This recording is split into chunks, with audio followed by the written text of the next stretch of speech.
Akkam jirtu kabajamtoota daawwattoota keenya televiizyinii Hararii sagantaa afaan Oromoorraa oduu yeroo kanaaf jennee walitti qindeeffannee waliin ani Muhammad Abdallaati hanga xumura qophii keenyaattis nu waliin turaan afeerraa keenya.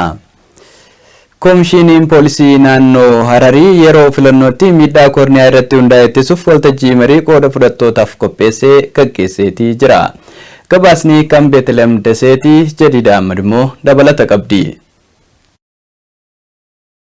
Komishiniin poolisii naannoo Hararii yeroo filannootti miidhaa dubartootaa fi daa'imman irra ga'u ittisuuf qooda fudhattoota waliin waltajjii marii gaggeessee jira. Waltajjicha irratti komishiniin poolisii naannoo Harariitti itti aanaan komishiniraa ittisa yakkaa nagaraa dhufeera. Adeemsa filannoo biyyaalessaa fi naannoo kamiyyuu nagaa dimokiraatawaa fi haqa qabeessa akka ta'uuf hojiin qindoomina qabuu fi hirmaannaan dammaqina qabu uummataa fi qaamolee nageenyaa murteessaa ta'uu hubachiisaniiru. Qajeelfama bu'uuraa kana hubachuun qooda fudhattoonni waltajjii kanarratti argaman hundi yeroo filannootti miidhaa qaamaa fi dhiisamuu mudachuu danda'u ittisuuf keessumaa dubartoota irratti akkasumas hubannoo waloo uumuuf marii fi ejjennoo waloo taasifamuu barbaachisaa ta'uu cimsanii dubbataniiru. Daayirektarri qajeelcha poolisii hawaasaa komishinichaa Komaander Giruum Wubisheet marii kanaaf barreeffama ka'umsaa kan dhiyeessan yoo ta'u yeroo filannootti kaadhimamaa paartiilee siyaasaa taajabdoonnii fi hojii gaggeessitoonni dubartootaa miidhama fi dhiisamuu adda addaatiif caalaatti saaxilamoo ta'uu ibsaniiru. Addatti maqaa balleessii miidiyaa hawaasaa irratti rakkina doorsisaa fi miidhaa qaamaa kallattii ta'us kaasaniiru. Miidhaa kana furuuf komishiniin poolisii naannoo Hararii qooda fudhattoota waliin ta'uun adeemsa filannoo duraa yeroo filannoo fi filannoo boodaa sirna eegumsa ittisaa fi nageenya cimaa diriirsuu akkasumas yakkamtoota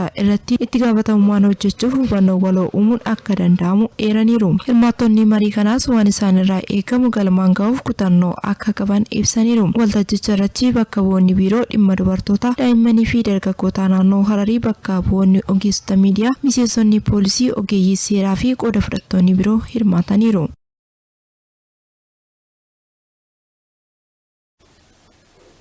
Biiroon geejjibaa fi misooma daandii naannoo Hararii konkolaattota geejjiba uummataa taarifaan ala gatii dabalaa jiran irratti tarkaanfii cimaan fudhatamaa jiraachuu beeksiseeti jira. Biirichi duula to'annoo gaggeesseen hanga ammaatti gatii murtaa'een alaa kafalchiisan konkolaattota geejjiba uummataa 96, konkolaattota miil 3 TVS 147 fi konkolaattota miil 3 Foorsii 68 irratti tarkaanfiin seeraa fudhatamuu isaa biirichi beeksiseetii jira. Gabaasni kan Fiqaaduu Balaayii Jadiida Ahmad immoo dabalata qabdi. Biiroon geejjibaa fi misooma daandii naannoo Hararii akka beeksisetti geejjiba uummataa fi konkolaachiftota taaksii magaalaa taarifaan ala gatii dabaluudhaan imaltoota rakkisan irratti tarkaanfiin ittisaa fi sirreeffamaa fudhatamaa jira. Biiroo geejjibaa fi misooma daandii naannichaatti itti gaafatamaan garee bobbaa fi to'annoo geejjiba uummataa obbo Muhammad Saabit addatti ejensii miidiyaa Harariitiif akka ibsanitti yeroo ammaa dhiheessiin boba'aa mootummaan guututti kennamaa jira. Haa ta'u malee konkolaachiftota tokko tikkeetii elektirooniksii yookaan immoo tikkeetii dursaatiin imala isaanii erga jalqabanii booda daandii irratti daballii gatii madaalawaa hin taane gaafachuun uummata rakkisaa kan jiran yoo ta'u tarkaanfiin sirreeffamaa cimaan irratti fudhatamaa jira. Sirna to'annoo kana caalaatti bu'a qabeessa taasisuuf naannolee ollaa fi bulchiinsota magaalaa waliin qindoominaan hojjetamaa akka jirus hoogganaan garee kun ibsaniiti jiru. ታሪፍ መጨመርና የነዳጅ mootummaan yeroo ammaa kana dhiyeessii boba'aa gahaa ta'e dhiyeessaa kan jiru yoo ta'u geejjibni uummataa fi konkolaachiftonni taaksii magaalaa garuu gatii murtaa'e caalaa kafalchiisuun uummata rakkisaa jiru. Qaamolee kanneen irratti tarkaanfiiwwan sirreeffamaa ciccimoon fudhatamaas jiru. ግንኙነት ስላለን ከዛ ክልሎች ጋር በዛ መልኩ እርምጃ እየተወሰደ ነው የሚገኘው። Obbo Muhammad itti dabaluudhaan taaksiin magaalaa sirreeffamni gatii barbaachisaa ta'e taasifamee fi yeroo ammaa kana sirnaan socho'aa akka jiranis ibsaniiti jiru. Biiroon kun hanga ammaatti duula to'annoo taasiseen konkolaattota uummataa 96, baajaaj TVS 147 fi baajaaj Foorsii 68 gatii murtaa'een ala kaffalchiisan irratti tarkaanfiin seeraa fudhatamuu beeksiseeti jira. ህዝብ ማመላለሻ ላይ ወደ 96 አካባቢ ተሽከርካሪዎች ነው በዚህ ወር ከታሪፍ በላይ እነሱ ላይም አስፈላጊው konkolaattota geejjiba uummataa 96, konkolaattota miil 3 TVS 147 fi konkolaachiftota miil 3 Foorsii 68 irratti gatii murtaa'ee caalaa kafalchiisan irratti tarkaanfiin sirreeffama bulchiinsaa fudhatameeti jira. እና በጣም ችግር እዚህ ጋጥ ወጥ አሽከርካሪም አለን ማለት ነው።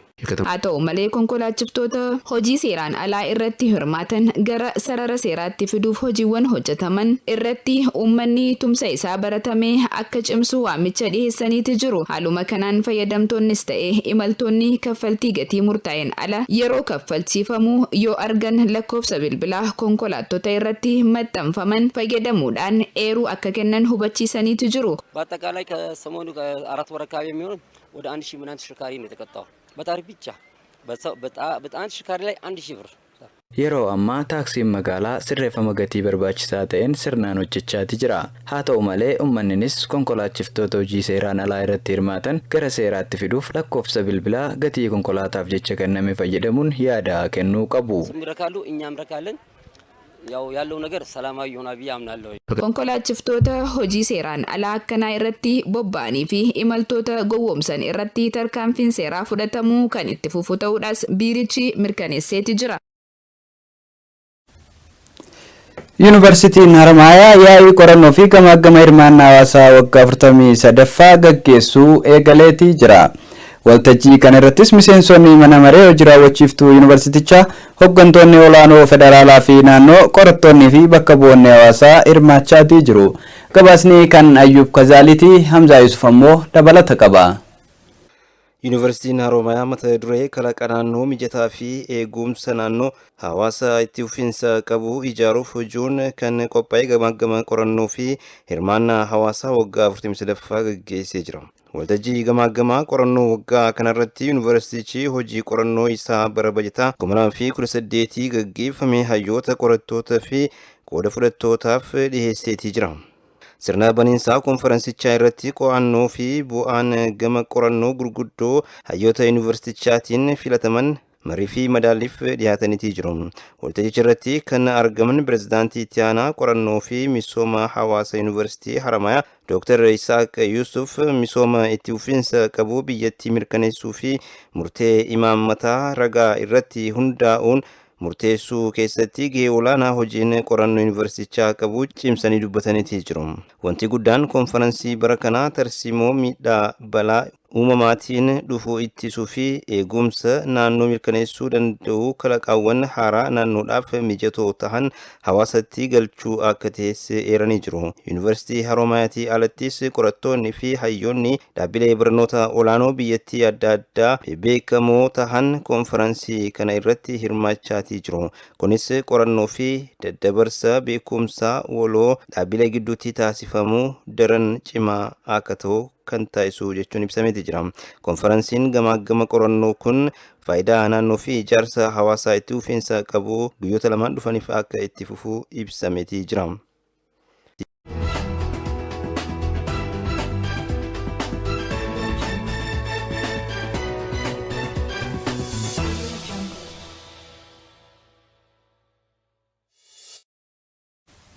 oduu maddeen biyyaalessaatiin filannoo waliigalaa torbaffaaf sagantaan eebbaa morkii paartilee siyaasaa fi yeroon xilxalaa filannoo ifoomsuu gaggeeffameetii jira.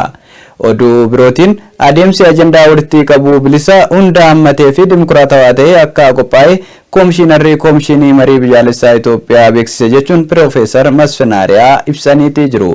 gabaasa maddeen biyyaalessaa garaagaraaf Hamzaa Yusuf dabalata qaba.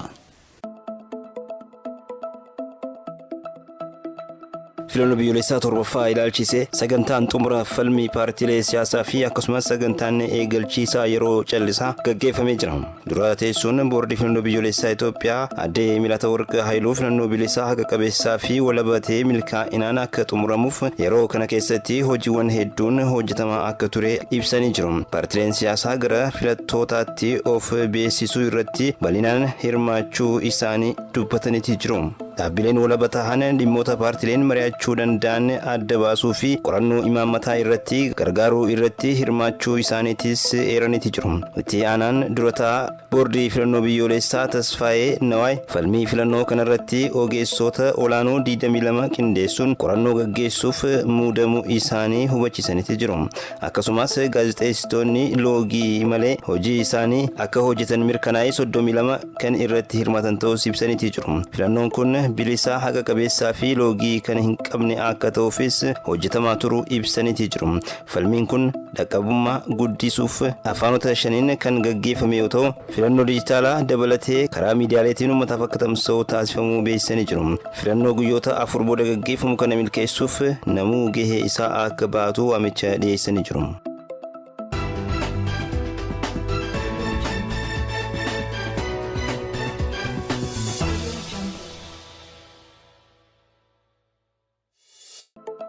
Adeemsi ajandaa kaa'uu Komishinii Marii Biyyoolessaa Itoophiyaa bilisa hunda hammataa fi dimokiraatawaa tahee kan qophaa'e ta'uu Komishinarri Komishinii Marii Biyyoolessaa Profeesar Masfin Arraa ibsan. Komishinichi wixinee ajandaa marii irratti kanarratti dhaabbilee hawaasaa siivikii fi waldaalee waliin mari'atee jira. Komishinarichi yeroo ulfaatutti yaa'ii marii biyyoolessaa bara kanaa irratti bakka bu'oonni 4,000 akka hirmaatan himaniiti jiru. Adeemsa ajandaa kaa'uun godinaalee biyyattii keessaa dhibbeentaan 93 dhaqqabuu isaanii kan himan komishinarichi adeemsi kun bifa bilisaa hunda hammataa fi dimokiraatawaa ta'een gaggeeffamaa akka ture hubachiisaniiti jiru.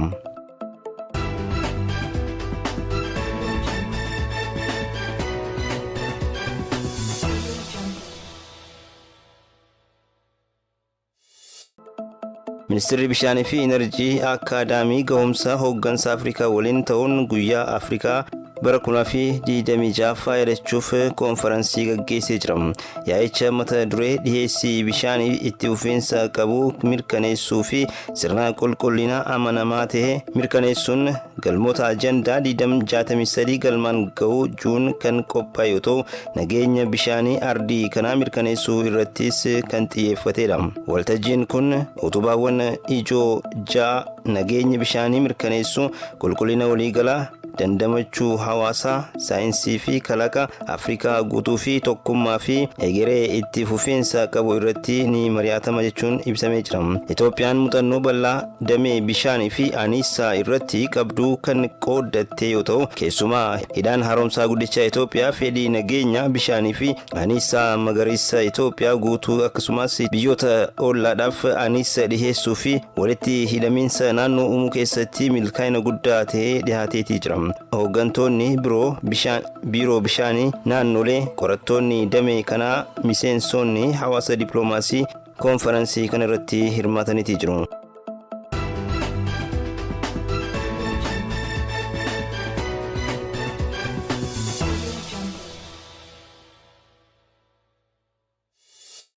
Biiroon qonnaa naannoo Oromiyaa bara kana naannoo Oromiyaatti haga ammaatti oomisha avukaadoo kuntaala miliyoona 8 akka gabaa biyya keessaaf dhiyeessuu beeksisee jira.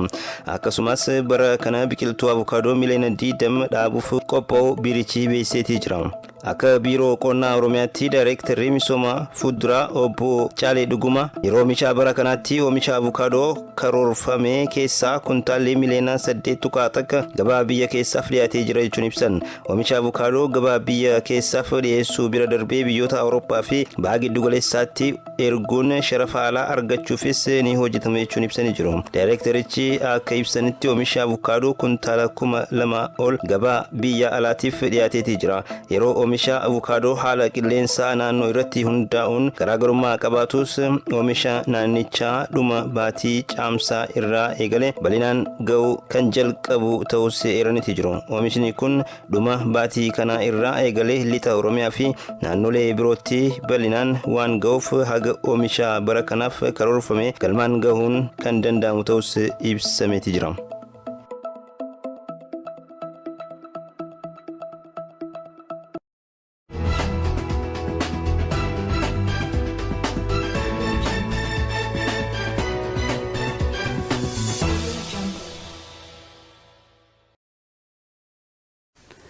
Oduu maddeen baargamaatiin seenaa hi'entaa Afrikaa gara iyyantaa fi dinagdee humneessuutti jijjiiramuu qaba ja'an hayyoonni.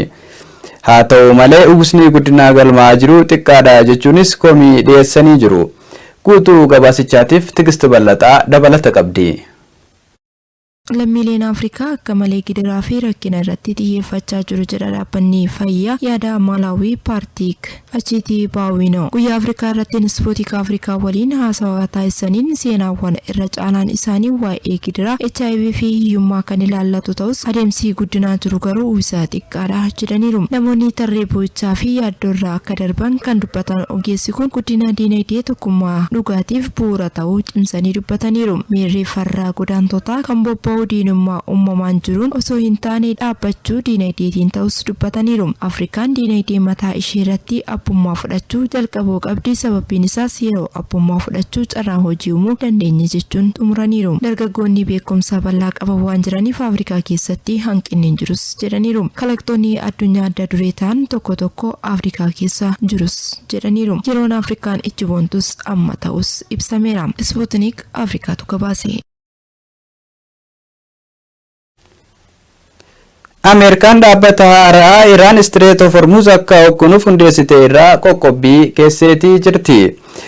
Iraan dhiyeenyaa kana dhaabbata haaraa abbaa taayitaa galoo galaana Faarsii jedhamu hundeessuu ishii ni yaadatama. Gabaasni dabalataa akka itti aanutti isiniif dhiyaata. Ameerikaan abbaa taayitaa Iraan galoo galaana Pershiyaa dhiyeenya kana dooniiwwan karaa Strait of Hormuz to'achuuf hundeeffame irratti uggura kaa'uu beeksisee jira. Ibsa ministeerri maallaqaa baaseen akka jedhanitti hundeeffamni eejinsichaa qaama eegdota warraaqsa Islaamaa Iraan dooniiwwan Strait of Hormuz keessa darban irraa galii walitti qabuuf yaaluu ta'uu ibsee jira. Itti dabaluudhaanis eejinsichaa fi kanneen waliin wal qabatan hundi tarree qoqqobbii keessa akka jiran ibsee jira. Waraana galoo galaanaa hordofuun Strait of Hormuz kan cufte Iraan Ameerikaan buufata doonii ishee irratti uggura erga keessee booda dhaabbaticha kan hundeessite. Ejensichi dooniiwwan karaa Hormuz keessa darban hordofuu fi qindeessuuf ajajni itti kennamee jira. Ejensichi kanaan dura fuula tiwutaraa isaa irratti kaartaa naannawaa hordofii Strait of Hormuz keessatti argamu agarsiisu maxxansee jira. Imalli kamiyyuu naannoo kana keessa darbu ejensicha waliin wal qunnamuu akka barbaadus ibsee jira. Akkasumas dooniiwwan kutaa Strait of Hormuz keessa darbuu barbaadan isaan irraa ayyama argachuu akka qaban akeekkachiisee jira. Guyyoota dhiyoo asitti dooniiwwan kutaa Hormuz kana keessa darban humnoota Iraaniin kan eegaman yoo ta'u imala yookaan dhaabbachuuf isaaniin kan dirqaman akka ta'es gabaasni ni mul'isa.